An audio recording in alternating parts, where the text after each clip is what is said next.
Graines de reine. Graines de reine. Graines de reine. Graines de reine. Ça veut dire avenir. Graines de reine. Qu'est-ce que tu vas devenir? Qu'est-ce que je vais devenir?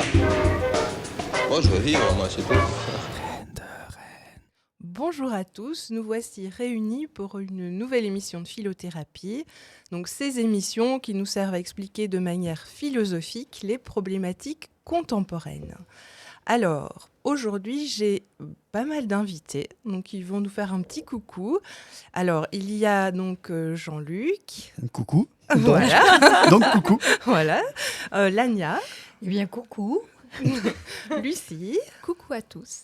Alan. Coucou. Et Aurélia. Coucou Hibou, coucou.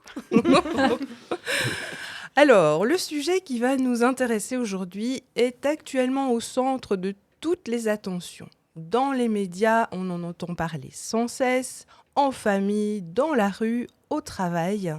Alors, est-ce que vous avez déjà une petite idée de ce que cela pourrait être ? Alors, si vous ne savez pas encore très bien de quoi il s'agit, voici en préparant l'émission, en fait, je suis tombée là-dessus ce matin. Alors, c'est une petite phrase de Gabriel Attal, qui dit ceci, que ceux qui ont le temps en pleine semaine, en plein après-midi, d'aller accueillir des ministres pendant 4 heures, de 14h à 18h, ce ne sont pas a priori les Français qui travaillent et qui ont des difficultés au quotidien pour boucler leur fin de mois. Vous avez bien compris que nous allions parler du travail. Plein dans l'actualité. Voilà. Toujours autant de mépris. Voilà, exactement. Alors, pourquoi est-ce qu'on parle du travail finalement ? Pourquoi est-ce que ce sujet suscite autant de réactions, autant de passions, autant d'émotions ? Et nous allons nous aider de la philosophie pour essayer de percer les secrets du monde du travail et illustrer cette notion avec les expériences singulières de nos invités, donc qui vont nous parler aussi du travail et de leur approche personnelle du travail. Alors, si on s'intéresse à la définition du travail, eh bien, le travail est d'abord une activité forcée qui permet à chaque salarié ou travailleur indépendant de gagner sa vie. Le travail est ainsi d'emblée associé à la rémunération qu'il entraîne et est perçu essentiellement comme un moyen pour avoir de l'argent. Alors, certes, il n'y a pas que le travail qui rapporte de l'argent puisqu'on reconnaît d'autres formes de travail. Le travail, par exemple, de la mère au foyer, qui n'est pas rémunéré.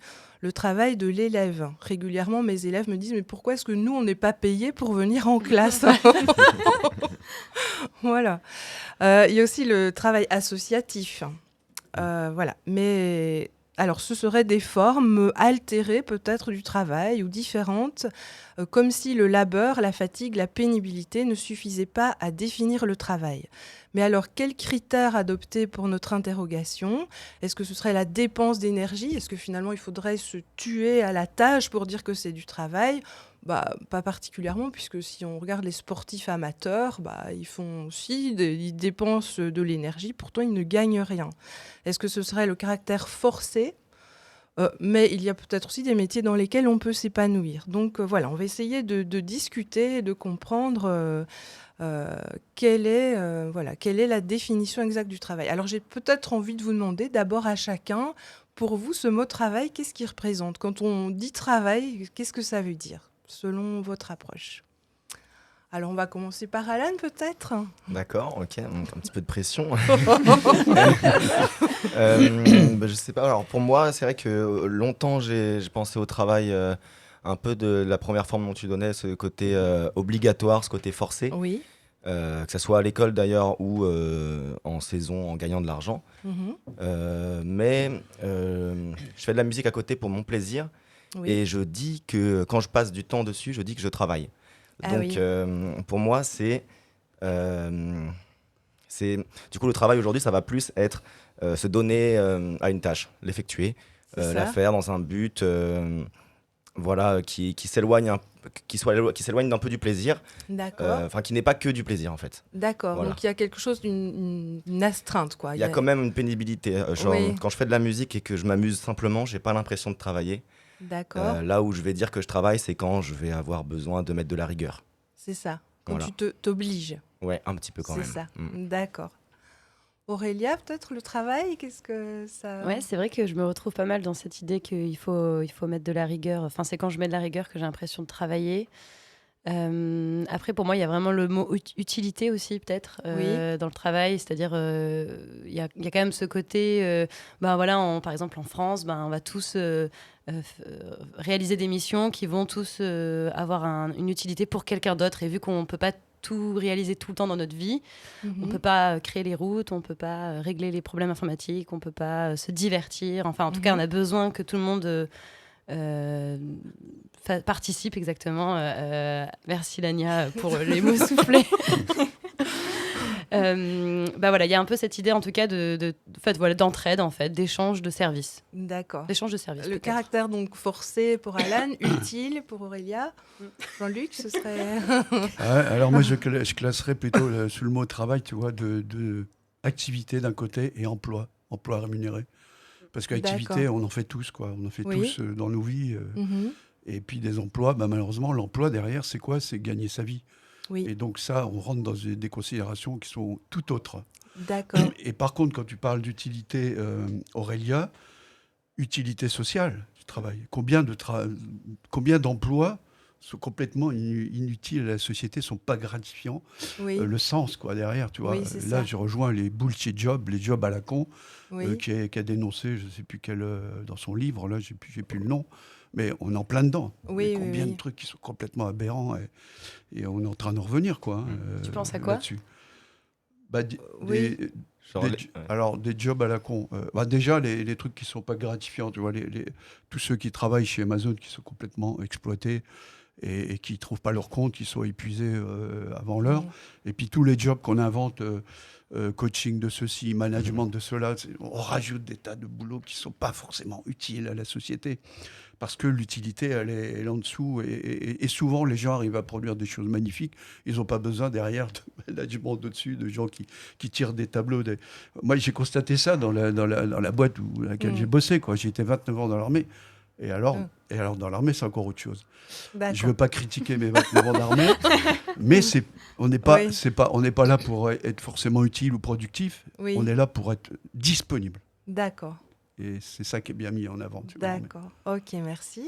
Alors, Lania, maintenant, quelle est ta... Eh bien, 1, 2, 3 façons de parler du travail. Oui. Comment je vais faire, moi lors d'une de mes dernières embauches, on m'a dit non, on ne va pas vous prendre. Vous étiez sélectionné, vous nous plaisiez bien, mais vous êtes trop dans l'enfance, vous ne pouvez pas travailler avec nous. Alors moi, je revendique, je suis dans l'enfance, à ma place, avec le compte.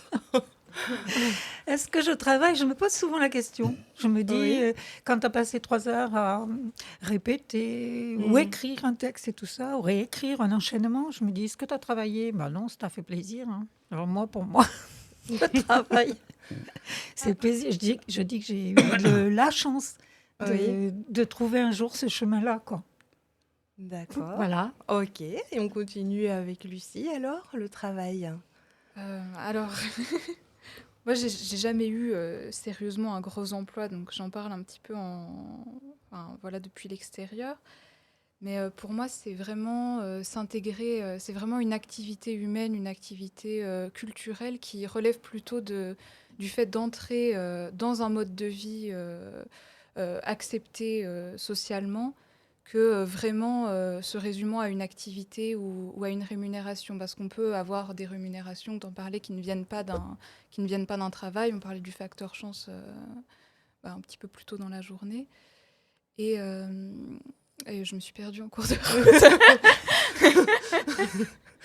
Donc pour moi, peut-être, le mot-clé, c'est activité liée peut-être à une pression sociale, qui se rapprochait plus de l'emploi que tu évoquais tout à l'heure, que vraiment d'une activité de production.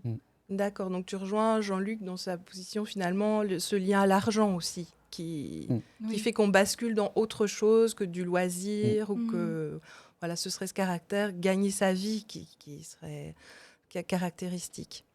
Alors, on va maintenant faire un petit peu d'histoire et on va remonter un petit peu à l'histoire du travail, à la considération historique de l'histoire, du travail, pardon. Alors, dans l'Antiquité, donc dans la plupart des civilisations antiques, le travail exprime un rapport d'inégalité et d'exploitation. Celui qui travaille est au mieux un serviteur et au pire un esclave. Pour les Grecs, plus on est libéré des tâches du travail grâce au travail des autres, plus on est susceptible d'exercer des fonctions libres, nobles, telles que la science, la politique, les relations d'amitié. Donc là, on ne pouvait pas dire que le travail était très valorisé. Au Moyen-Âge, la même chose. Étymologiquement, donc, on rapproche le travail du latin tripalium, qui était un instrument de torture. Donc c'était un instrument à 3 pales, et donc on écartelait les gens, et donc ça aurait donné le mot travail. Sympa. Voilà. C'est une Ça va pas définition nous quitter. c'est vrai que c'est souvent cité, mais il y en a d'autres qui disent voilà, alors, c'est peut-être on- pas oui, oui, forcément on en ça. discute. Alors, Après, Lucie, qui est linguiste, tu peux Ah. peut-être faire une petite... Alors en fait, tripalium, on l'a rapproché un petit peu en faisant une analogie à partir de labeur. En fait, labor, à l'origine, c'est la souffrance. Donc on s'est dit travail, labeur, bon, voilà, on est sur des choses plus ou moins similaires, on doit pouvoir trouver une étymologie qui se ressemble. Sauf qu'en fait, tripalium, on a retenu ça parce que c'était sensationnaliste, on s'est dit, wow, un instrument de torture, c'est dingue. Sauf qu'en fait, ça aurait une étymologie beaucoup plus basique, que ça partagerait avec le mot anglais travel, to travel, voyager, en fait avec simplement le préfixe latin trans, qui veut dire passage d'un endroit à un autre. Donc ce serait finalement pouvoir surmonter un obstacle, passer d'un travail à un autre que de travailler. Donc ce serait finalement beaucoup plus Supportable. Voilà. Oui, voilà. Et donc c'est l'idée vraiment d'un passage, de la fabrication aussi, transformée. Voilà, donc on est dans ces choses-là. Très actuel quand même, ça. Oui. Oui. Voilà, donc bon, alors, en tout cas au Moyen-Âge, donc on considère que le travail s'oppose à l'oisiveté, qui est mère de tous les vices, mais en lui-même, le travail n'a pas de valeur, voilà. Mais il assure quand même une protection contre une certaine perdition, parce que tant qu'on travaille, on ne fait pas autre chose, on ne fait pas de conneries, donc à la limite, bon... Alors ensuite, il y a la révolution industrielle, donc avec la fin du XVIIIe siècle, c'est le début de la révolution industrielle, et le travail va être mis au cœur de la société, et les économistes libéraux, et notamment le philosophe Adam Smith par exemple, dans La richesse des nations, il en fait la source première de toute richesse produite par l'homme. Donc là, on va mettre vraiment le travail sur le devant de la scène. Et notre époque, à l'époque moderne, on reprend donc cet impératif moral en disant que l'oisiveté est la mère de tous les vices, et l'impératif économique, le travail est la source de toute richesse, qui font du travail une valeur dominante de l'époque moderne. Alors cet héritage, eh bien, on l'a encore avec les présidents, donc qui resservent toujours cette idée. Donc le travail, finalement, c'est la richesse de la société. Et on va écouter Nicolas Sarkozy, donc qui nous expliquait l'importance du travail dans la société. Toutes les familles de France veulent que leurs enfants soient éduqués, soient instruits. Elles veulent pouvoir leur dire, comme nos parents et nos grands-parents nous l'ont dit jadis, travaillez bien à l'école et vous aurez une vie meilleure. Travaillez bien à l'école et vous serez libre, libre de choisir la vie que vous voulez, libre de devenir ce que vous souhaitez, libre de réaliser vos rêves. C'est par le travail qu'on devient libre. C'est l'absence de travail qui est une aliénation. Alors voilà, donc ce que disait Nicolas Sarkozy. Alors j'aimerais avoir votre avis là-dessus. Est-ce que le travail nous rend libres ? Est-ce que le travail, finalement, c'est le moyen de s'émanciper et d'acquérir la liberté ? Alors je vois Jean-Luc qui me regarde. Ouais, parce qu'il y a un truc qui m'a interpellé, c'est juste un lapsus révélateur, elles veuve. Ouais. Elles veuve, oui. Alors ça, c'est vraiment très très fort, quoi. Parce que quand on sait le nombre de femmes qui sont veuves, parce que les maris, justement, se sont tués à la tâche, sont décédés, et partent avant les femmes. Bon, Oui. voilà. Tout est dit, là. Ouais, carrément. D'accord. Donc Alain. c'est à moi de réagir. Alors, Par exemple. là où je suis pas du tout d'accord, alors je pense que pour certaines personnes ça peut marcher à partir du moment où tu te retrouves dans la société, que tu as envie d'y vivre en fonction des codes. Voilà, mais il a mis l'accent aussi sur travailler à l'école. Oui. Je pense que déjà c'est pas possible pour tout le monde s'y retrouve pas. Et je pense pas que se buter à la tâche à l'école soit le moyen de devenir libre, plutôt le moyen de se détruire et de s'empêcher d'être qui on est, qui on veut être en tout cas. Voilà. Après, si on vivait dans un monde de bisounours et que ça correspondait à tout le monde, oui, ça pourrait. Après, du coup, là où je suis pas d'accord non plus, c'est que j'ai l'impression en parlant comme ça, il dit qu'en fait, pour être libre, c'est pas travailler, mais c'est avoir de l'argent en fait. C'est d'abord travailler pour avoir de l'argent et ensuite être libre. Et même là-dessus, il y a tellement de gens qui ont plein d'argent, mais aussi plein de responsabilités et qui continuent de travailler et de se buter à la tâche. Donc j'ai pas l'impression que ça soit une réalité qui s'observe pour de vrai, quoi. D'accord. Lucie, si je peux me faire l'avocat du diable, juste pendant quelques secondes, il y a une idée quand même, bon, au-delà de son micmac méritocratique complètement à côté de la plaque, il soulève quand même l'idée que par l'instruction, on acquiert une forme de liberté. Ça, je trouve que c'est assez fort quand même à souligner, et c'est important de se le dire quand même, que le fait de savoir réfléchir, le fait d'apprendre des choses, ça apporte de la liberté. Mais bon, par ailleurs, le propos est un petit peu... Dans la communication, tu veux dire ? C'est très important. Ça apporte... pas seulement dans la communication, mais tu vois, le fait de pouvoir réfléchir mieux, ça t'apporte vraiment une autonomie intellectuelle qui est super importante. Je suis complètement d'accord, et ça manque. Et d'ailleurs, est-ce que c'est pas est-ce qu'il n'est pas en train de nous tromper, Sarkozy, en mélangeant finalement éducation et travail il met sur le même plan, il dit oui, il faut bien travailler à l'école, mais il faut apprendre à l'école. C'est pas du travail, il faut apprendre. Et donc, il y a un biais là, je pense qu'il y a un glissement qui voudrait nous faire croire que si on est éduqué, ça va nous conduire au monde du travail. Et puis, il y a un paradoxe, je trouve, quand même, entre... en effet, pour moi, gagner de l'argent, par exemple, suffisamment, en tout cas, pour vivre, c'est une forme de liberté, je trouve, d'émancipation. Mais avoir du temps, ça, c'est de la liberté aussi. Exactement. Et du coup, le travail t'enlève du temps. Et sur ça, du coup, je suis pas d'accord, parce que on sait que ce qu'il y a de plus précieux, après, ça se discute, mais c'est le temps, finalement. C'est la seule chose qu'on ne peut pas acheter, qu'on ne peut pas changer contre quelque chose d'autre. Et on sait tous qu'on a un temps défini sur cette terre. Donc, t'enlever tout le temps que tu veux pour toi... Je trouve que c'est pas une forme de liberté. Et après, c'est sûr que ça permet d'avoir le contrôle sur les gens. Justement, comme tu disais, quand ils travaillent, ils ne font pas autre chose. Donc, on sait où ils sont, on sait ce qu'ils plus ou moins pensent, ou vers quoi ils vont. C'est plus rassurant, j'imagine, d'avoir une société où tu sais que tout le monde travaille, plutôt que des gens qui vont être en train de lire, de réfléchir, de peut-être se dire, finalement, moi, est-ce que le but de ma vie, ça serait pas de partir en Alaska ou partir élever des chèvres, ou juste prendre du temps avec ma famille, ou apprendre à mieux aimer les autres, à être mieux avec moi-même, et apporter plein d'autres bonnes choses. Et le temps, c'est de l'argent. Oui. Oui, forcément. Ça va boucler.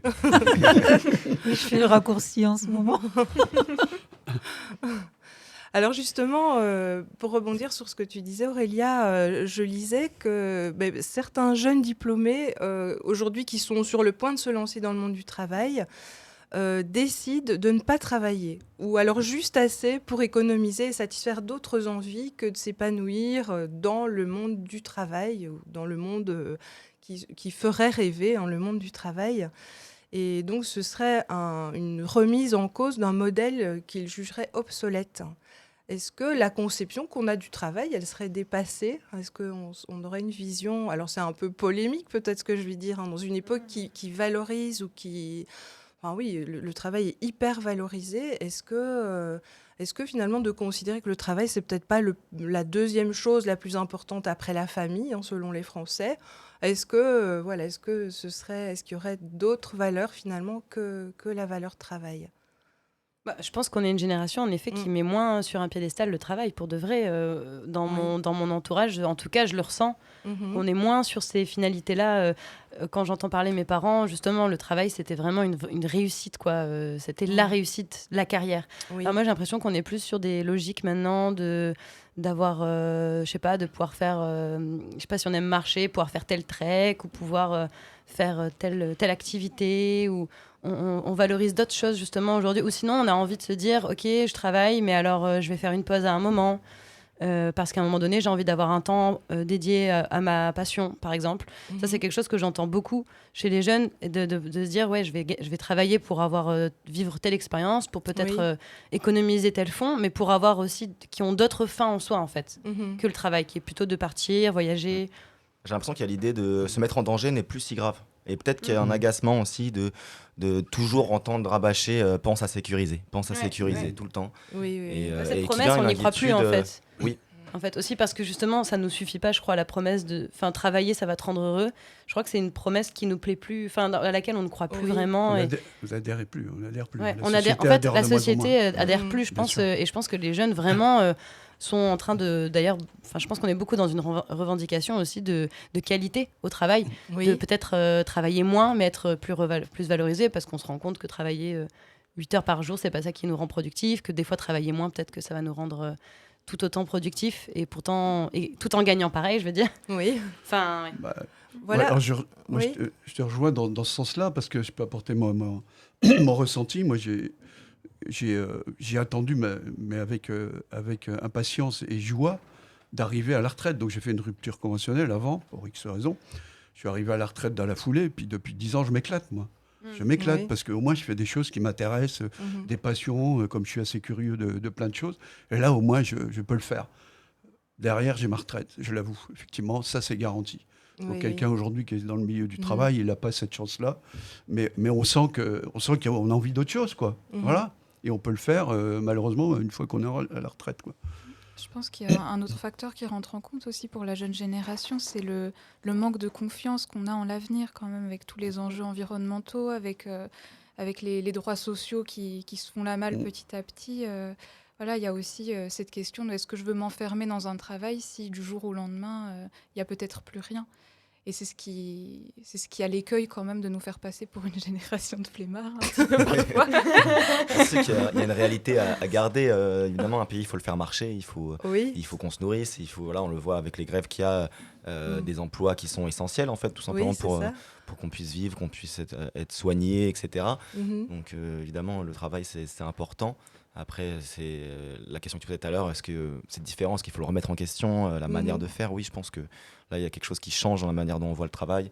Il faut que ça suive derrière aussi dans les entreprises. Oui, parce qu'on est d'accord, il faut faire société, il faut qu'il y ait des gens qui travaillent dans les hôpitaux, dans les magasins, etc. Comment est-ce qu'on fait alors avec un peu cette situation paradoxale où il faut travailler finalement pour faire société et... Voilà, comment est-ce qu'on peut trouver, ce serait quoi la clé pour trouver cet équilibre entre un épanouissement personnel au travail et une société qui fonctionne, dans laquelle on puisse s'épanouir? Est-ce qu'on travaille trop? Je pense qu'on travaille trop déjà et qu'on a envie de travailler moins, ça c'est sûr. Puis c'est prouvé de toute façon, comme tu disais Jean-Luc tout à l'heure, qu'en fait plus tu as du temps pour toi, plus tu es épanoui, en fait plus tu vas avoir de la disponibilité dans ta tête pour être intéressé par les autres et pour rendre plein de services. On en parlait tout à l'heure du bénévolat, en fait, qui est... On comptabilise pas ça, le bénévolat, alors que c'est primordial. Et en fait, les personnes qui travaillent pas, c'est pas forcément des personnes qui font rien, qui font pas société, qui rencontrent pas des gens, qui rendent pas des services. Bon, après, on peut pas tous être bénévoles tout le temps. En dehors du trop de travail, je pense qu'il y a aussi ce côté où il faut retrouver confiance dans les employeurs. En général, je pense qu'on a des préjugés, en tout cas dans la jeunesse, sur ce que ça va être le boulot, sur comment va être le patron, son attitude, qu'est-ce qu'ils vont te demander. On a envie d'être plus nous-mêmes, je pense, et on a envie de moins s'attacher à des règles qu'on comprend pas forcément. Donc, je pense des règles de politesse, de tenue, de plein de choses comme ça. Enfin, en tout cas, moi, j'ai l'impression qu'il y a des moments de ma vie où j'ai travaillé beaucoup sur plusieurs semaines, mais je me suis éclaté, quoi. Je me suis vraiment amusé parce que j'étais dans un cadre qui me plaisait beaucoup, avec les gens avec qui je travaillais étaient très naturels. Jamais ils me demandaient d'être quelqu'un d'autre. Et au contraire, ils avaient bien compris qui j'étais et comment je pouvais travailler bien pour eux. Et c'est dans cette situation où je pense que du coup, peut-être que le travail est trop codifié aussi. D'accord. Tu voudrais dire qu'on rechercherait finalement à être soi dans le travail, à s'épanouir. En tout cas, moi, je le pense comme ça pour moi, parce que c'est un peu comme ça que je le vis. Mais en tout cas, s'épanouir, pour moi, c'est être soi dans le travail. Après, voilà, j'imagine qu'il y a... C'est l'idéal, ça. C'est Quand l'idéal. on arrive à associer les deux, ça, c'est l'idéal. Après, ça va un peu avec l'individualisation de la société, non ? Enfin, on veut être reconnu en tant qu'individu aussi, maintenant. Moins en tant que groupe. Oui, je pense qu'on a on dit qu'on est une société caméléon, c'est vrai, je pense. On a plus de mal à se sentir appartenir à un groupe. Enfin, en tout cas, moi, je me sens comme ça. Et pourtant, l'entreprise joue toujours là-dessus, sur une cohésion d'ensemble. On a tous le même t-shirt, on fait des événements ensemble. Ça, c'est très américain, non ? Ouais, mais ça s'exporte. Et ce modèle-là, il arrive aussi dans les entreprises françaises, où voilà, il faut faire corps. Et ils essayent de fédérer là-dessus. On peut, je pense, se fédérer, faire cohésion, être solidaire dans un groupe sans forcément se ressembler en soi. Ok. Je connais une entreprise qui a embauché quelqu'un qui doit faire le bonheur des 4 ou 5 étages dans lesquels. Ah oui. C'est marrant. Ça. Alors ça s'appelle des Happy Chief. C'est un métier. D'ailleurs, on propose ce poste-là à des philosophes. Et c'est pour discuter du bonheur. Et alors, il paraît que tous les matins, on demande ça va, t'es heureux aujourd'hui c'est ça m'insupporterait. Sourire obligatoire. Ce soir, mes week-ends. Il n'y a pas longtemps, j'ai passé ça sur la radio. Et alors, on t'appelle le soir. Ouais, pourquoi t'as fait la gueule aujourd'hui au boulot? L'enfer. Oui. Il faut un temps pour ça, si c'est tout le temps. Alors, donc poursuivons. Alors, de nos jours, l'image du travail est tiraillée entre deux pôles. Plus le travail devient une denrée rare, plus il est valorisé. Et sans travail, pas d'intégration sociale. Pour les plus favorisés, un travail intéressant est une condition essentielle du bonheur. En revanche, les conditions réelles du travail n'ont guère changé malgré les perfectionnements technologiques. Dans sa réalité quotidienne, le travail reste pour beaucoup une source de souffrance et de conflit. Donc on est vraiment dans ce double mouvement. Donc à la fois il peut être source d'épanouissement et en même temps il peut aussi générer de la souffrance. Voilà, et donc voilà, comment se situer par rapport à ça ? Alors si on remonte à nouveau à l'Antiquité, donc chez Platon, la division du travail est à l'origine de la formation de l'État. Alors, je cite Platon, donc, qui dit « Par suite, on fait plus et mieux et plus aisément lorsque chacun ne fait qu'une chose, celle à laquelle il est propre dans le temps voulu, sans s'occuper des autres. » Alors, est-ce que vous pensez que dans la société, on est finalement tous destinés à accomplir des tâches particulières ? C'est-à-dire que le forgeron est forgeron, le maréchal ferrant est maréchal ferrant, et finalement, on naîtrait, c'est un peu l'idée de Platon, c'est qu'on aurait chacun des fonctions vraiment spécifiques et qu'on aurait un rôle social à accomplir, et que finalement, on devrait tous accomplir cette destinée pour rendre service à la société. Est-ce que vous y croyez, ça, ou pas ? Vu sa place à lui dans la société, je trouve que c'est mal placé. Oui, c'est clair. Quand il y a vraiment de l'utilité pour la société, j'y crois. Mais après, faut mesurer l'utilité, parce qu'aujourd'hui, tout est poussé pour consommer. Consommer parce qu'on crée tout ça pour que vous consommiez. Voilà, c'est ça la problématique. Donc, on est complètement au-delà de l'utilité des choses qui sont produites. C'est très actuel comme définition. On va maintenant, bien au-delà, on est polyvalent. J'ai l'impression, c'est un peu ça d'ailleurs qu'on nous apprend à l'école. Maintenant, c'est d'être polyvalent, de savoir faire plein de choses différentes. Oui, l'autonomie. Je pense que c'est favorable à un travail quand même d'être polyvalent. Après, c'est vrai que d'un point de vue stratégique, on peut imaginer que c'est pas idiot de penser que si on fait tous quelque chose très bien, autant faire que cette chose-là. Et voilà. Mais alors, c'est ce que la société capitaliste, quand elle s'est mise en place, a développé, c'est cette idée de la division. En fait, il faut diviser le travail. Et Adam Smith note avec admiration comment la division technique du travail à l'intérieur d'une manufacture augmente considérablement la productivité. Mais déjà en 1776, il note les risques pour l'ouvrier. La répétition des gestes simples conduit à une sorte d'abrutissement intellectuel du travailleur. Il compare la tâche du travailleur fabriquant des têtes d'épingle à la réduction de son cerveau qui adopte lui-même une tête d'épingle. Voilà, donc finalement, est-ce que le travail répétitif à la chaîne, est-ce qu'il n'est pas aliénant ? Et là, on reprend les théories de Karl Marx, qui dit, voilà, l'homme a pour essence de travailler et en même temps, il y a un risque d'aliénation si l'homme se perd dans le travail, épuise. Charlie Chaplin l'a complètement démontré dans les temps modernes. Il a poussé ça c'est l'excès, puis on comprend tout de suite ce qu'il veut dire. Ça, c'est clair. C'est ça. Est-ce que le travail est aliénant ? Est-ce que le travail qu'on nous demande de faire, est-ce que déjà, comme tu disais tout à l'heure, Aurélia, est-ce que vendre son temps, est-ce que c'est déjà une aliénation de l'homme ? Waouh. Lania. Allez, vas-y. On te refile c'est sympathique. Je pense que déjà, depuis que je sais que je participe à l'émission, ça se chamboule beaucoup entre mes neurones. Là.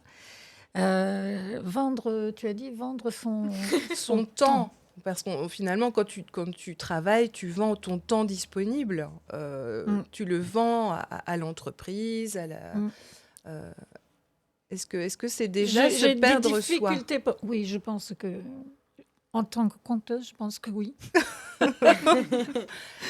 Dans la difficulté, justement, de le faire. Mais je pense que oui, il y a quelque chose comme ça. Moi, je ne suis pas née pour travailler, donc je suis obligée de dire que oui, quand même. D'accord. Moi, j'aimerais revenir quand même sur ce que tu as dit, Aurélia, sur le fait que l'école nous formait à être polyvalents, à pouvoir faire plusieurs tâches. Moi, je trouve qu'au contraire, l'école nous envoie dans des chemins qui sont de plus en plus étroits et de plus en plus tôt. Et que l'école s'est transformée plus en lieu de la formation à un métier que vraiment d'un lieu d'éducation. Et donc, je vois ce que tu veux dire. Mais c'est parce que j'ai quand même la sensation qu'aujourd'hui, on nous dit qu'on va avoir plusieurs travails, qu'il faut savoir faire plusieurs choses. Et en général, quand on voit les fiches de poste, d'ailleurs, il faut savoir tout faire. Mais à un point, d'ailleurs, qui est un peu excessif aussi, qui est aussi beaucoup critiqué. Quand on nous dit qu'aujourd'hui, on ne va pas avoir un métier toute sa vie et qu'au contraire, on va en faire plusieurs. Et du coup, ça fait qu'on a plus des profils polyvalents. Ah oui, c'était plus dans cette idée-là, pas forcément dans l'éducation. Je vois. Alors, je continue. Donc, alors on va un petit peu retourner dans l'histoire. En 1935, en URSS, le stakhanovisme était une campagne de propagande soviétique faisant l'apologie d'un travailleur très productif et dévoué à son travail. Pendant la Seconde Guerre mondiale, le régime nazi reprend le thème du travail libérateur et positif, par opposition à la vieille image allemande antisémite du juif usurier, inactif et parasite, profitant du travail des autres. Le slogan « Arbeit macht frei », le travail rend libre, repris de Hegel, sera même apposé à l'entrée des camps d'extermination. Le régime de Vichy, imitant l'Allemagne nazie et voulant tourner le dos aux conceptions du Front populaire, semaine des 40 heures, congés payés, etc., où il voit la source de la défaite, reprend la glorification du travail. Une nouvelle devise nationale voit le jour en 1941 dans le cadre de la révolution nationale voulue par le maréchal Philippe Pétain, travail, famille, patrie. Le droit de grève est supprimé, de même que l'activité syndicale. Les syndicats sont remplacés par des corporations contrôlées par l'État. Le retour à la terre est encouragé. Le travail des femmes, bizarrement, en revanche, est découragé. La politique nataliste du régime veut qu'elles soient des mères, pas des travailleuses. La division sexuelle du travail est officiellement légitimée. Alors, qu'est-ce que vous en pensez ? Ça vous inspire quoi, ça ? Ça me rappelle qu'à une époque, on n'avait pas le droit de travailler les femmes et à chaque fois, ça me fait bizarre. Oui. Ça me fait vraiment bizarre. Ça rappelle une période douloureuse aussi où s'affrontaient deux idéologies, quoi, je veux dire. Celle du maréchal Pétain que tu viens de décrire, et puis tout ce qui est né du Conseil national de la résistance pour nos droits sociaux qu'on est en train d'essayer de détruire aujourd'hui. Là, il y a vraiment deux choses qui s'opposent, quoi. Est-ce que le fait de travailler, finalement, d'être occupé dans le travail, est-ce que ça nous empêcherait de penser par ailleurs ? Est-ce que ça nous empêcherait de nous organiser ? Est-ce que finalement, le travail, comme on disait tout à l'heure, est-ce que c'est une façon de mettre la main mise sur la liberté des hommes ? Alan, c'est peut-être ce qu'ils veulent faire, en tout cas. Je pense que quand l'économie d'un pays ne marche pas, forcément, ils essayent de nous aliéner, de pas... Voilà, pas qu'on conteste trop, parce que l'urgence, c'est qu'on bosse et qu'on fasse de la thune, qu'on rapporte des richesses au pays, en tout cas. Et, mais je pense que c'est un idéal qu'eux portent et qui peut pas exister, parce que on est des animaux sociaux. et je pense que la culture, tu parlais tout à l'heure de ça, Lucie, quand tu revenais sur la formation à l'école, le fait que ça soit important de se former culturellement, intellectuellement. Oui. Au bout d'un moment, en fait, si on est trop aliéné à la tâche, on va forcément discuter avec son voisin et dire qu'il y a un problème. On va forcément, en fait, pour travailler plus, je pense qu'il faut, si on veut supporter ce boulot, il faut forcément que ça se passe bien socialement dans le pays. Il faut qu'on sorte, il faut qu'on discute. Et voilà, si tout le monde est aliéné à sa tâche, je pense que ça ne marchera pas. En tout cas, ça Vous voyez bien, d'ailleurs, pendant le Covid, le fait de ne pas pouvoir se retrouver dans des bars, d'aller voir des concerts, des expos, du théâtre et tout, ça nous a tous rendus complètement aigris, quoi. Enfin, oui. Juste travailler, ça suffisait pas, quoi. Le pire, oui, c'était quand on devait rentrer après le travail, oui, voilà, et qu'on pouvait même plus sortir. Surtout cette période-là, en fait, parce qu'au moins, le premier confinement, la plupart des gens ne travaillaient juste pas. Mais travailler et pas pouvoir avoir de divertissement, je trouve que ça, on s'est rendu compte à quel point c'était... Ouais. Par contre, tu parles du premier confinement, ça n'a pas fait que rendre les gens aigris. Ça fait que des gens ont eu du temps, du coup, de réfléchir à leur situation, à leur posture, à leur et se dire mais au fait et au travail qu'ils ont justement. Voilà, et à l'utilité du travail qu'ils faisaient. Et ça a remis en question plein de choses. Et beaucoup ont arrêté en plus. Je pense qu'ils ne voulaient pas que ça dure trop longtemps quand même, parce que ce genre de situation, tu imagines bien. C'est vrai que c'était incroyable tout ce qui se passait sur les réseaux sociaux, toutes les réflexions qu'il y avait, c'était hyper intéressant. Là, il y a de la production de richesse intellectuelle, de réflexion, c'était vraiment très intéressant. On devrait faire des expériences comme ça. Bon, peut-être pas celle-ci exactement, mais tous les ans, toute la société doit faire une chose en particulier, genre s'habiller en vert ou pour voir ce qui se passe. La santé mentale des Français est déjà assez basse, je pense. Je suis pas sûre que... Alors, on va faire une petite pause musicale maintenant avec Qu'est-ce qu'on s'écoute PNL, qui nous parle du travail.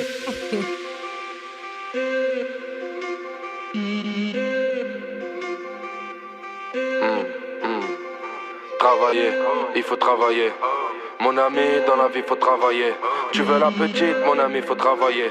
Tu veux le rater, mon ami, faut travailler. Hey, tu veux bosser sur le terrain, fais belle écho, Schmitt. Hey. Mais c'est mieux qu'être au SMIC. Dans tous les cas, va falloir transpirer. Rien n'est donné, chaque euro est compté. Alors prépare-toi mon poteau, la vie c'est pas un film, non. Faut se lever très tôt, le réveil c'est les insignes. Ah, tu sais comment c'est, j'passe à l'épicerie. Ils vendent des chewing-gums qui ont l'âge à les cheesy. Pour faire des ronds, y'a pas de secret. Y'a que le charbon, y'a que ça qui paie. Pour faire des ronds, y'a pas de secret. Y'a que le charbon, y'a que ça qui paie. Travailler, il faut travailler. Mon ami, dans la vie, faut travailler. Tu veux la petite, mon ami, faut travailler. Tu veux le rater, mon ami, faut travailler. Travailler, il faut travailler. Travailler, il faut travailler. Travailler, il faut travailler. Travailler, il faut travailler. Hey, sur le dossier de la petite que je travaillais, elle m'a dit c'est mort, tu seras pas mon cavalier. Oh merde, ça c'est fait, faut que je la bosse encore. Elle veut me faire craquer, elle veut me mettre en tort. Elle m'a dit mon pote c'est cuit, je serai pas ta chérie. Tu fais que de me courir après comme dans Tom et Jerry. Ouais tout ça c'est pathétique, moi je suis pas une fanatique. Je m'en fous de ton buzz, de tes sous, de tes clips. Ah pour serrer la go, y'a pas de secret. Faut se faire tout beau, faut se faire tout frais. Ouais pour serrer la go, y'a pas de secret. Faut se faire tout beau, faut se faire tout frais. Travailler, il faut travailler. Mon ami, dans la vie, faut travailler. Tu veux la petite, mon ami, faut travailler. Tu veux le rater, mon ami, faut travailler. Travailler, il faut travailler. Travailler, il faut travailler. Travailler, il faut travailler. Travailler, il faut travailler. Hey, en réalité, je crois qu'il faut bosser pour tout. Y'a pas que pour le rater, la petite et les sous. Ouais, y'a pas de recettes, mais y'a beaucoup de déçus. Parce que quand faut faire l'effort, ils disent que ça les saoule. Ah, en réalité, je crois qu'il faut bosser pour tout. Y'a pas que pour le rater, la petite et les sous. Ouais, y'a pas de recettes, mais y'a beaucoup de déçus. Parce que quand faut faire l'effort, ils disent que ça les saoule. Ah, mais travailler, il faut travailler. Mon ami, dans la vie, faut travailler. Tu veux la petite, mon ami, faut travailler. Alors, poursuivons sur Quartier des Ondes avec notre émission sur le travail. Alors, d'abord, petite rectification. Donc, j'ai dit PNL, mais c'était PLK, le titre qui vient de passer. Alors, je vais tester maintenant votre connaissance du monde du travail avec un petit peu de vocabulaire. Alors, est-ce que vous savez ce qu'est l'ubérisation ? Oui, j'ai étudié ça avec... On entend parler, mais alors... Qu'est-ce que c'est derrière exactement ? Nous, c'est tellement nouveau, Jean-Luc. Oui, on a du mal à voir une définition. C'est le fait, c'est pas sur le soupçon du salariat, le fait d'avoir quelque part une forme de subordination avec des micro-entreprises. On fait passer les micro-entrepreneurs, donc les entrepreneurs, pour des entrepreneurs, donc donc ils sont pas, ils ont pas la sécurité sociale, ils cotisent pas, voilà, ils ont pas de couverture, et alors qu'il y a quand même une forme de subordination et de voilà. Voilà, alors c'est ça. Oui, c'est ça. Oui, donc on parle d'une forme particulière. Alors, on parle c'est un néologisme, donc qui est la plateformation du travail. Donc c'est une plateforme, voilà, qui gère les travailleurs. Alors, c'est pas ce que j'ai dit du coup. Si, parce que c'est par extension, ça va. C'est que cette plateforme va gérer, mais de façon qui n'est pas forcément éthique. Et donc voilà. Mais, donc tu étais plus loin encore que ma définition. Ça va trop vite, c'est dans la tête. J'ai une petite blague sur le entrepreneur. Alors, est-ce que vous savez ce qu'est le travail invisible ? On disait tout à l'heure les femmes. Les restaurants ? Il y a des restaurants invisibles ? Comme les éboueurs, par exemple, on parle récemment. Alors, c'est le travail qui est non reconnu comme tel. Par exemple, vous avez un proche qui est malade ou handicapé, vous l'aidez, c'est du travail, c'est une forme de travail. Le conjoint prend en charge la personne malade, mais elle n'est pas rémunérée, elle est accompagnante, mais donc c'est du travail invisible. Par exemple, c'est pareil, vous donnez des cours à un voisin, ça c'est du travail invisible. Voilà. Est-ce que vous savez ce qu'est le coworking ? Oui, on est dans un coworking à la radio d'ailleurs. On partage un espace de travail commun, quoi. Voilà, c'est ça, espace commun, souvent aménagé par des municipalités ou des associations, où se retrouvent des salariés ou des travailleurs indépendants appartenant à des entreprises différentes. Alors, est-ce que vous savez ce qu'est le burn-out ? Oh oui. Malheureusement, je crois que tout le monde le sait aujourd'hui. C'est du beurre qui est tombé de la tartine. J'adore. Dépression. Donc voilà, ça. Donc épuisement professionnel, également appelé burn-out, qui est un trouble psychique résultant d'un stress chronique dans le cadre du travail. Il se développe progressivement chez certaines personnes exposées à des conditions de travail frustrantes et démotivantes. Face à la fatigue, au sentiment d'échec et aux difficultés de concentration, celles-ci tendent à travailler toujours davantage pour essayer de retrouver satisfaction et confiance en elles. Si les conditions de travail restent difficiles, un cercle vicieux s'installe jusqu'à l'épuisement. Alors on a tous vu des collègues, moi j'ai eu plusieurs collègues qui ont fait des burn-out. Voilà. C'est vrai que c'est très, c'est très répandu, j'ai l'impression, en ce moment en particulier. Comme quoi, ça désigne qu'il y a vraiment une problématique par rapport et dans le monde associatif, beaucoup aussi. Parce que souvent, le travail est peu reconnu, alors que les gens ont beaucoup de charges en général mentales. Oui. Voilà. Est-ce que vous savez ce qu'est le micro-travail ? Micro. Non ? Micro-trottoir. Un petit travail. Alors, ce sont des microtages supplétives effectuées par des travailleurs humains pour nourrir les algorithmes des plateformes numériques. Voilà. Donc, on pense que c'est l'ordinateur qui travaille. Eh bien, non. Parfois, ce sont des travailleurs qui se trouvent à Madagascar, aux Philippines, etc. et qui font un travail numérique, qui font les recherches elles-mêmes. Voilà, c'est du micro-travail. Oui. Oui. J'ai découvert ça en préparant l'émission. Alors le télétravail, c'est pareil, on le connaît. Maintenant, depuis le Covid, voilà. ça s'est bien développé ça. Voilà, donc travail opéré en dehors de l'entreprise grâce aux nouvelles technologies de l'information et de la communication, Internet, téléphone, mobile. Et enfin, une plateforme collaborative. Oui, genre le Drive par exemple, j'imagine, ou non, je sais pas. Voilà, chacun peut ajouter des informations. Voilà, mise en relation de travailleurs et de clients pour n'importe quel type de tâche par l'intermédiaire de sites informatiques. Voilà. Ça donne envie de travailler en tout cas, Guylaine, tout ça. Oui. C'est vraiment des mots hyper sexy, quoi. Est-ce qu'on peut faire une petite blague Oui, bien sûr. Ouais, alors qu'est-ce qu'un auto-entrepreneur en télétravail ? C'est quelqu'un qui travaille dans sa voiture et dont le seul boulot est de regarder la télé. Bon. D'accord, ça y est, j'ai compris. Ça revient sur le burn-out. C'est dans le même genre, dans le même veine. Alors, poursuivons. Donc, on parlait des loisirs, justement. Comment est-ce qu'on pourrait... est-ce que le travail et les loisirs vont de pair? Quelle serait la distinction? Comment est-ce qu'on se situe par rapport à cette distinction? Voilà, j'ai envie de vous faire réagir là-dessus. Qu'est-ce qui distinguera le travail du loisir? Si on reprend l'emploi dont on parlait tout à l'heure comme synonyme du travail, donc en fait, il y aurait le loisir, c'est une activité qu'on ferait qui serait choisie en dehors du cadre de notre emploi, et notre travail, ce serait ce qui serait fait dans le cadre de notre emploi. Voilà. Mais après, le travail associatif, ça peut être un loisir aussi, donc Bien sûr. c'est un petit peu plus large. Mais si on prend travail comme emploi, c'est plus facile. C'est vrai que c'est une opposition assez commune, loisir-travail. Et est-ce qu'on travaille pour nos loisirs? Moi, j'avais une collègue, elle me disait, moi, toute l'année, je bosse, et je bosse pour mes vacances. Et je n'attends qu'une seule chose dans l'année, c'est de partir en vacances. Mais comme la logique aussi, par exemple, des saisonniers qui vont travailler 6 mois pour se faire de l'argent, pour partir en voyage, et c'est ça l'objectif, quoi. Oui. C'est ce qu'on appelle le boulot alimentaire. Oui. Est-ce que moi, je me disais, c'est triste quand même. Forcément. Oui. Moi, je trouve pas ça forcément triste. C'était un objectif au bout.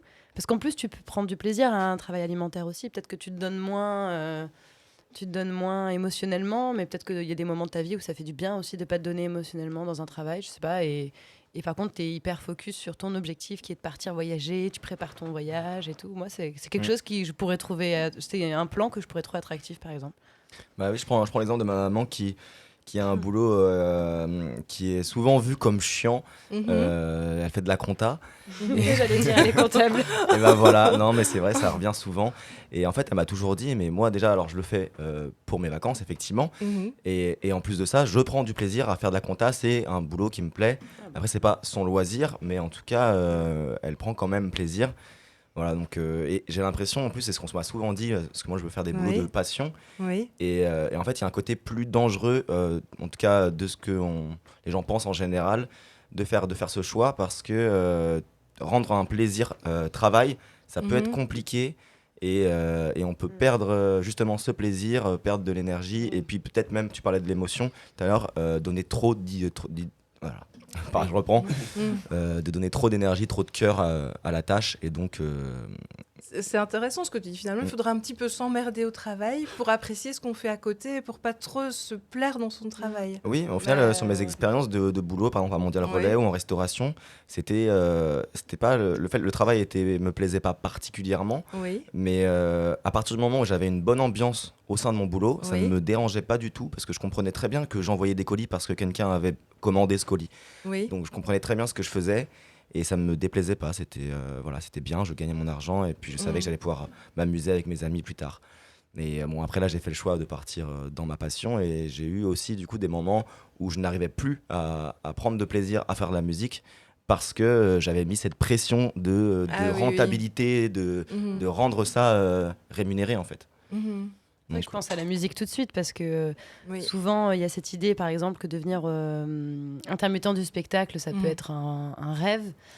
Et en fait, tu te retrouves peut-être à faire tout le temps des concerts à la fête de la morue pour des gens qui t'écoutent pas vraiment, et en fait tu te dégoûtes de ta propre passion. Et je pense qu'on a tous un jour entendu quelqu'un parler de sa passion comme ça, et des fois ça peut faire peur aussi de faire de sa passion, de son loisir, sa passion, enfin son travail. Après, moi aussi, je suis comme toi, Alan, je suis partie dans des métiers passion. Voilà, je travaille à la radio, c'est pas un métier alimentaire du tout, quoi. C'est sûr que c'est un métier passion, mais et j'ai l'impression qu'on est quand même une génération. Après, c'est peut-être moi qui dis ça dans mon milieu, hein. Peut-être que c'est pas représentatif vraiment de tous les jeunes, mais j'ai l'impression qu'on est dans une génération où c'est plus important de suivre ses loisirs dans le travail qu'avant. Et d'ailleurs, souvent, quand j'en parle avec mes parents ou des personnes de la génération de mes parents, ils me disent c'est fou à quel point pour vous, c'est tellement important de vous épanouir dans votre travail. Et souvent, mes parents me disent c'est bien, quoi. Vous allez sûrement être une génération qui va moins se tuer à la tâche, en fait, quoi. Vous allez plus être en accord avec votre votre vie, votre rythme et tout, alors que d'autres gens vont traduire ça comme on est une génération de branleurs, comme tu disais tout à l'heure, de flemmards, pardon, j'ai été un petit peu vulgaire, mais... Est-ce que Jean-Luc, tu partages cette Aurélia, tu résumes très bien la chose, effectivement. Là, je vais dans ton sens, quoi.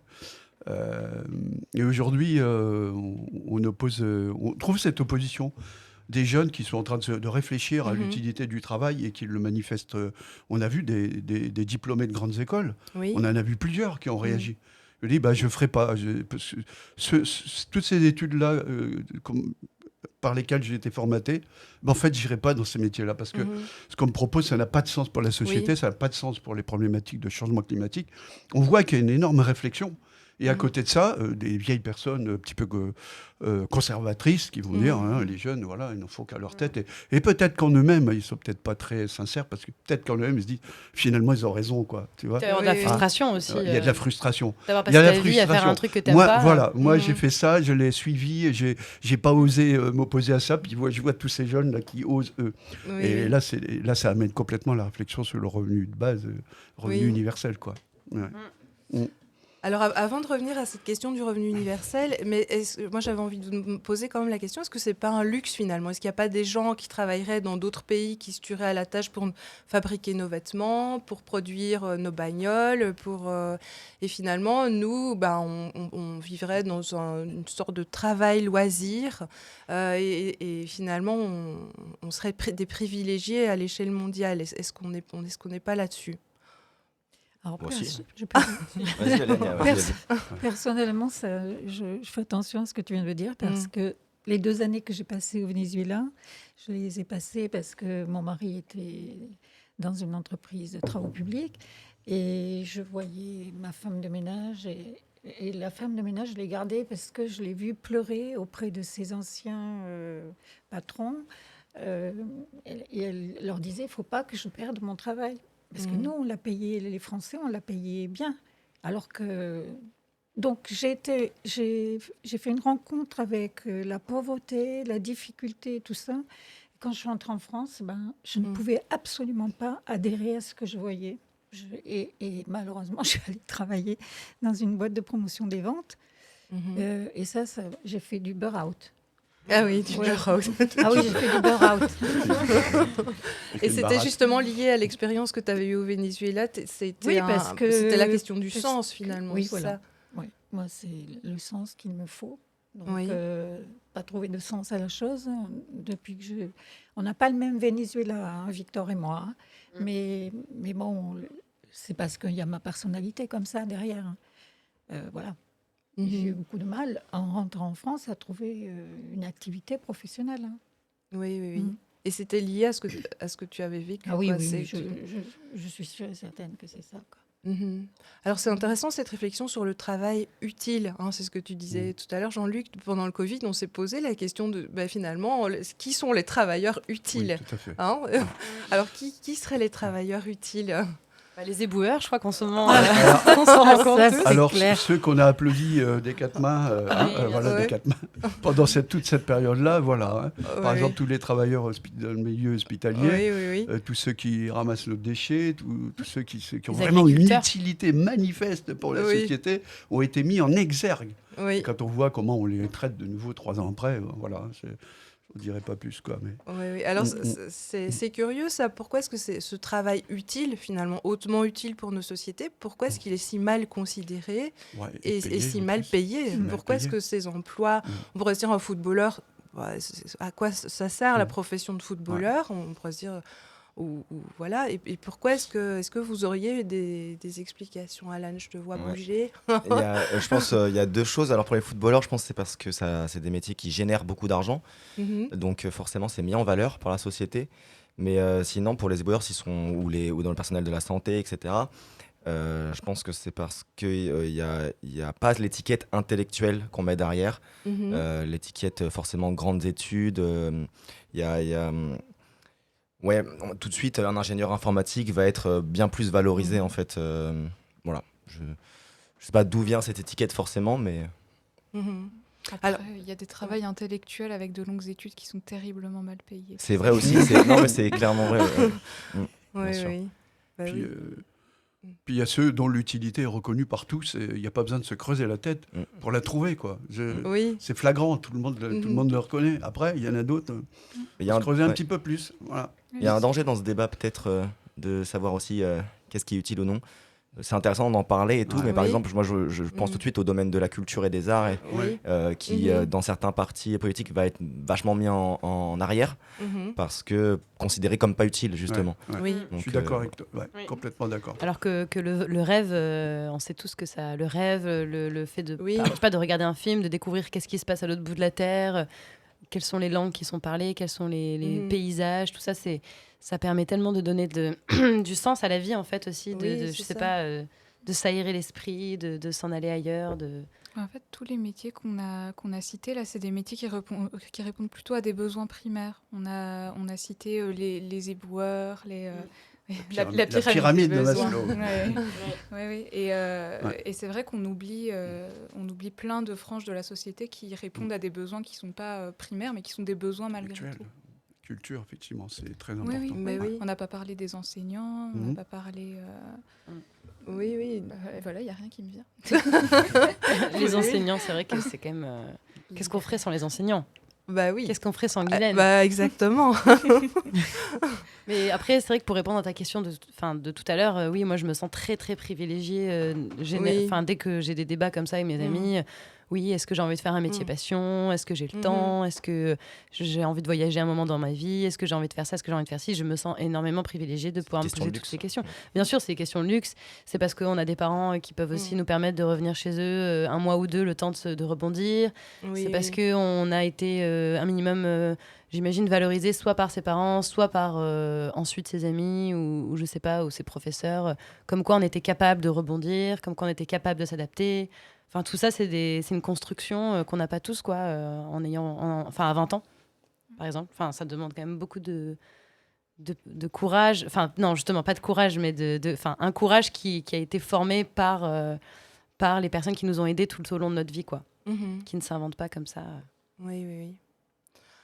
Alors, on va peut-être terminer avec les... Alors, on n'a pas parlé du revenu universel. Je vais peut-être te laisser en parler un petit peu, parce que je vois, Jean-Luc, que c'est quelque chose qui te tient à cœur. Oui, ça me tient à cœur parce que je me suis posé la question comment sortir de tout ça. Et puis, je me dis, finalement, il y a peut-être une solution qui est là, quoi. Ça permet d'assurer... La pyramide de Maslow, ça permet d'assurer tout en bas... C'est quoi le revenu universel ? Un revenu universel, ce serait quelque chose qui serait donné systématiquement à tout citoyen, qui serait versé à tout citoyen pour la seule et bonne raison qu'il existe dans cette société, et qu'il a toute sa place, il a le droit de pouvoir exister en lui comblant ses besoins alimentaires, santé, logement, etc. C'est inscrit dans les droits de l'homme universels au niveau de l'ONU, tout ça. Et ça, on ne le respecte pas, quoi, voilà. Et tu es obligé de travailler, tu es obligé de trouver du boulot, tu es obligé de faire un boulot à la con, tout ça pour avoir ces droits-là. Et donc, si on donnait cette somme-là à toute personne qui puisse vivre dignement, et qu'on la mette évidemment à un niveau pas trop élevé, parce que là, on va se dire, tout le monde va tomber dans la paresse, va plus rien foutre. On ne le met pas non plus très bas, parce qu'on est obligé de continuer à verser des allocations avec des seuils, avec des effets de seuil, etc. Et on connaît très bien la problématique. Il y en a qui ne vont pas y passer pour 1 centime ou 2. Et finalement, il faut le mettre à un bon niveau. Et le fait que la personne peut subsister à ses besoins primaires, mais elle n'a pas suffisamment, si elle veut faire d'autres choses, elle est obligée quand même de travailler.